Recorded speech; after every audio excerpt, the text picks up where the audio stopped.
मधुबन के बाबा, मधुबन के बाबा मुरली वाले, आपका क्या कहना, आपका क्या कहना। ओम शांति। आज 29 मार्च 2022 के साकार मधुर महावाक्य है। आज मीठे मीठे बाप दादा बोले, मीठे बच्चे, जितना प्यार से यज्ञ की सेवा करो उतना कमाई है। सेवा करते करते तुम बंधन मुक्त हो जाएंगे, कमाई जमा हो जाएगी। बाबा ने कहा, मीठे बच्चे, जितना प्यार से यज्ञ की सेवा करो उतना कमाई है। सेवा करते करते तुम बंधन मुक्त हो जाएंगे और कमाई जमा हो जाएगी। और बाबा ने आज प्रश्न पूछा, अपने को सदा खुशी में रखने की युक्ति कौन सी अपनानी है। और उत्तर में बाबा समझा रहे हैं कि अपने को सर्विस में बिजी रखो तो सदा खुशी रहेगी, कमाई होती रहेगी। सर्विस के समय आराम का ख्याल नहीं आना चाहिए। जितनी सर्विस मिले उतना खुश होना चाहिए। ऑनेस्ट बन, प्यार से सर्विस करो। सर्विस के साथ साथ मीठा भी बनना है। कोई भी अवगुण तुम बच्चों में नहीं होना चाहिए। मुरली का गीत है, वक्त जा रहा है। ओम शांति। यह किसने कहा? बाप ने कहा बच्चों को। ये है बेहद की बात। मनुष्य जब बूढ़ा होता है तो समझते हैं कि अब बहुत गई, बाकी थोड़ा समय है, कुछ अच्छा काम कर ले। इसीलिए वानप्रस्थ अवस्था में सत्संग में जाते हैं। समझते हैं गृहस्थ में तो बहुत कुछ किया, अब कुछ अच्छा काम भी करे। वानप्रस्थी माना ही विकारों को छोड़ना, घर बार से संबंध छोड़ देना। इसलिए ही सत्संग में जाते हैं। सत्संग में तो ऐसी बातें होती ही नहीं। बाकी थोड़ा समय है। जन्म जन्मांतर के पापों का बोझा सिर पर है। अब ही बाप से वर्षा ले लो। वो लोग साधु संगत तो करते हैं, परंतु कोई लक्ष्य नहीं मिलता जो योग रखे। बाकी पाप कम होते हैं। बड़ा पाप तो होता है विकारों का। धंधा दोरी छोड़ देते हैं। आजकल तो तमो प्रधान अवस्था है, विकार को छोड़ते ही नहीं। 70-80 वर्ष के भी बच्चे पैदा करते रहते हैं। बाप कहते हैं, अभी यह रावण राज्य खलास होना है, समय बहुत थोड़ा है। इसलिए बाप से योग लगाते रहो और स्वदर्शन चक्र फिराते रहो। वापस चलने में थोड़े दिन हैं। सिर पर पापों का बोझा बहुत है, इसलिए जितना हो सके टाइम निकाल मुझे याद करो। धंधाधोरी आदि कर्म तो करना ही है, क्योंकि तुम कर्म योगी हो। 8 घंटा इसमें लगाना है, वह भी होगा पिछाड़ी में। ऐसे मत समझो कि सिर्फ बुढ़ियों को ही याद करना है। नहीं, सबका मौत अब नजदीक है। ये शिक्षा सबके लिए है। छोटे बच्चों को भी समझाना है।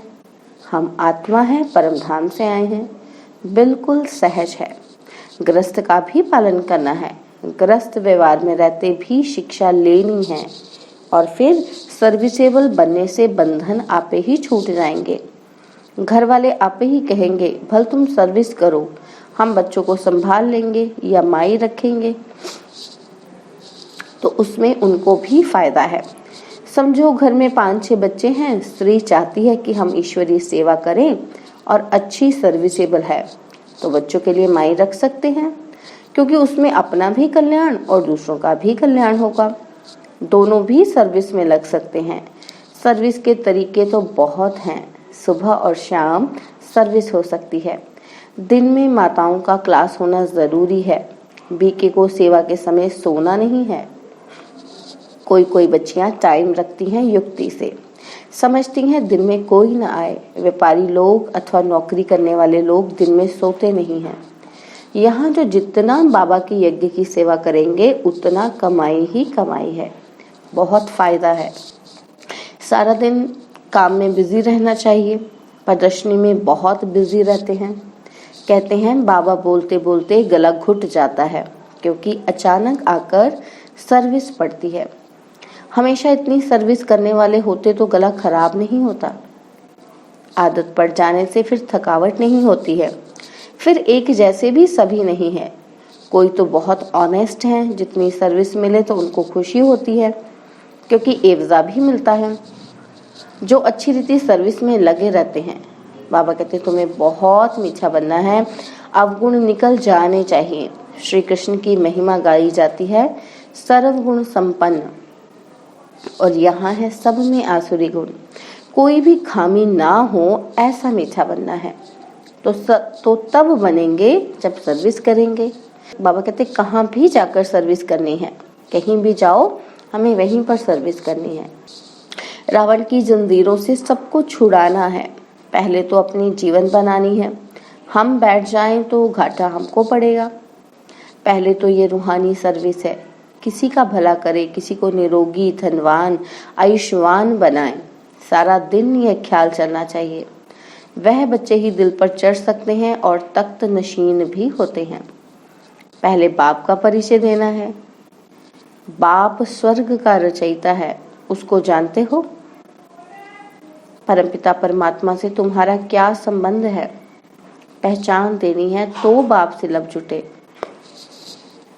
बाप कहते हैं मैं कल्प के संगम युग पर आकर नरक को स्वर्ग बनाता हूँ। कृष्ण तो यह कह न सके, वह तो स्वर्ग का प्रिंस है, रूप बदलते जाते हैं। झाड़ पर समझाना है। ऊपर पतित दुनिया में ब्रह्मा खड़ा है और वह है पतित, नीचे फिर तपस्या कर रहा है। ब्रह्मा की वंशावली भी है। परमपिता परमात्मा ही आकर पतित से पावन बनाते हैं, पतित सो फिर पावन बनते हैं।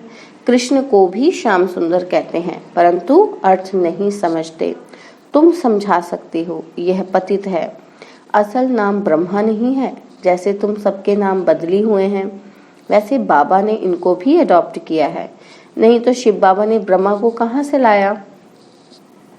स्त्री तो है नहीं, जरूर अडॉप्ट किया। बाप कहते हैं मुझे इनमें ही प्रवेश करना है। प्रजापिता ऊपर तो हो न सके, यहाँ चाहिए। पहले तो ये निश्चय चाहिए, मैं साधारण तन में आता हूँ। गौशाला नाम होने कारण बैल और गायें भी दिखाते हैं। अब गौ को ज्ञान दिया व गौ चराई है, यह नहीं लिखा है। चित्रों में श्री कृष्ण को गवाला बना दिया है। ऐसी ऐसी बातें और धर्मों में नहीं है जितनी इस धर्म में है। यह सब भक्ति मार्ग की नूंद है। अब तुम बच्चे जानते हो, पुरानी दुनिया का विनाश और नई दुनिया की स्थापना हो रही है। बाबा समझाते हैं इस सृष्टि चक्र को जानने से ही तुम भविष्य प्रिंस प्रिंसेस बनेंगे, अमरलोक में ऊंच पद पाएंगे। तुम जो कुछ पढ़ते हो भविष्य नई दुनिया के लिए। तुम यह पुराना शरीर छोड़ रॉयल धनवान घराने में जन्म लेंगे। पहले बच्चा होंगे, फिर बड़े होंगे तो फर्स्ट क्लास महल बनाएंगे। तत्वम शिव बाबा कहते हैं जैसे ये मम्मा बाबा अच्छी तरह पढ़ते हैं, तुम भी पढ़ो तो ऊंच पद पाएंगे। बाबा कहते रात को जागो, विचार सागर मंथन करो तो खुशी में आ जाएंगे। उस समय ही खुशी का पारा चढ़ता है। दिन में धंधे आदि का बंधन है, रात को तो कोई बंधन नहीं। रात को बाबा की याद में सोएंगे तो सुबह को बाबा आकर खटिया हिलाएंगे। ऐसा भी बहुत अनुभव लिखते हैं।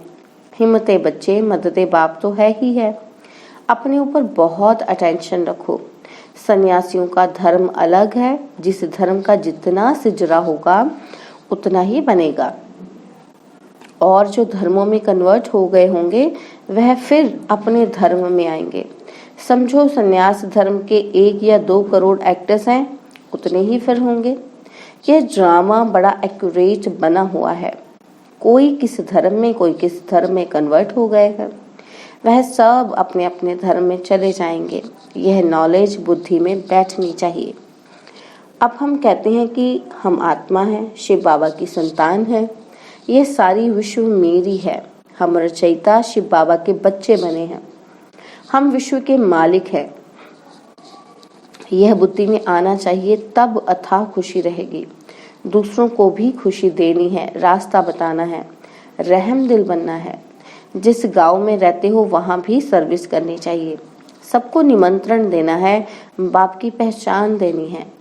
अगर ज्यादा समझना चाहते हो तो बोलो ये सृष्टि चक्र कैसे फिरता है, यह भी तुमको समझाते हैं। सर्विस तो बहुत है, परंतु अच्छे अच्छे बच्चों पर भी कभी कभी ग्रहचारी आ जाती है। समझाने का शौक नहीं रहता। नहीं तो बाबा को लिखना चाहिए, बाबा सर्विस की, उसकी रिजल्ट यह निकली, ऐसे ऐसे समझाया, तो बाबा भी खुश हो जाए। समझे तो इनको सर्विस का शौक है। कभी मंदिर में, कभी शमशान में, कभी चर्च में घुस जाना चाहिए। पूछना चाहिए, गॉड फादर से तुम्हारा क्या संबंध है? जब फादर है तो मुख से कहना चाहिए कि हम बच्चे हैं। हेवनली गॉड फादर कहते हैं तो जरूर हेवन रचेगा। कितना सहज है। आगे चलकर बहुत आफतें आने वाली हैं। मनुष्यों को वैराग्य आएगा। शमशान में मनुष्यों को वैराग्य आता है। बस दुनिया की यह हालत हो जाएगी। इससे तो क्यों नहीं भगवान को पाने का रास्ता पकड़े। फिर गुरु आदि से जाकर पूछते हैं तो इन बंधनों से छूटने का रास्ता बताओ। तुम्हें अपने बच्चों आदि की पालना भी करनी है और सर्विस भी करनी है। मम्मा बाबा को देखो कितने बच्चे हैं। वह है हद का ग्रस्त व्यवहार, और यह बाबा तो बेहद का मालिक है। बेहद के भाई बहनों को समझाते हैं, ये सबका अंतिम जन्म है। बाप हीरे जैसा बनाने आए हैं, और फिर तुम कौड़ियों के पीछे क्यों पड़े रहते हो? सुबह और शाम हीरे जैसा बनने की सर्विस करो, दिन में कौड़ियों का धंधा करो। जो सर्विस पर हिर जाएंगे उनको घड़ी घड़ी बाबा बुद्धि में याद आता रहेगा। प्रैक्टिस पड़ जाएगी। जिनके पास काम करेंगे उनको भी लक्ष्य देते रहेंगे, परंतु निकलेंगे तो कोटों में कोई। आज नहीं तो कल याद करेंगे तो फलाने दोस्त ने हमको ये बात कही थी। अगर पद पाना है तो हिम्मत चाहिए। भारत का सहज योग और ज्ञान तो मशहूर है, परंतु क्या था कैसा था वह नहीं जानते। यह त्योहार आदि अब सब संगम युग के हैं। सत्युग में तो है ही रजाई। हिस्ट्री सारी है संगम की। सत्युगी देवताओं को रजाई कहाँ से मिली, यह भी अभी ही मालूम पड़ा है। तुम जानते हो, हम ही रजाई लेते हैं और हम ही गवाते हैं। जो जितनी सर्विस करेंगे, अब तो प्रदर्शनी की सर्विस बढ़ती जाती है। प्रोजेक्टर भी गांव-गांव में जाएगा। ये सर्विस बहुत विस्तार को पाएगी। बच्चे भी वृद्धि को पाते रहेंगे। फिर इन भक्ति मार्ग की वैल्यू नहीं रहेगी। यह ड्रामा में था। ऐसे नहीं कि ये क्यों हुआ, ऐसे ना करते तो ऐसे होता था, यह भी नहीं कह सकते। पास्ट जो हुआ सो ठीक, आगे के लिए खबरदार। माया कोई विकर्म ना कराए। मनसा तूफान तो आएंगे, परंतु कर्मेंद्रियों से कोई विकर्म नहीं करना। फालतू संकल्प तो बहुत आएंगे, फिर भी पुरुषार्थ कर शिव बाबा को याद करते रहो। हार्ट फेल नहीं होना है। कई बच्चे लिखते हैं कि बाबा 15-20 वर्षीय बीमारी के कारण पवित्र रहते हैं, फिर भी मनसा बहुत खराब रहती है। बाबा लिखते हैं तूफान तो बहुत आएंगे, माया हैरान करेगी, पर विकार में नहीं जाना। यह तुम्हारे ही विकर्मों का हिसाब किताब है। योग बल से ही खत्म होगा, डरना नहीं है। माया बड़ी बलवान है, कोई को भी छोड़ती नहीं है। सर्विस तो अथाह है, जितना भी कोई करे। अच्छा, मीठे मीठे सर्विसेबल सिकिलदे बच्चों प्रति माता पिता बाप दादा का याद प्यार और गुड मॉर्निंग। रूहानी बाप की रूहानी बच्चों को नमस्ते। हम रूहानी बच्चों की रूहानी बाप दादाजी को दिलवा जान सिकवा प्रेम से नमस्ते।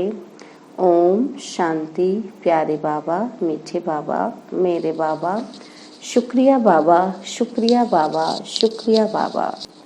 धारणा के लिए मुख्य सार। पहला पॉइंट है, दिन में शरीर निर्वाह अर्थ कर्म और सुबह शाम जीवन को हीरे जैसा बनाने की रूहानी सेवा जरूर करनी है।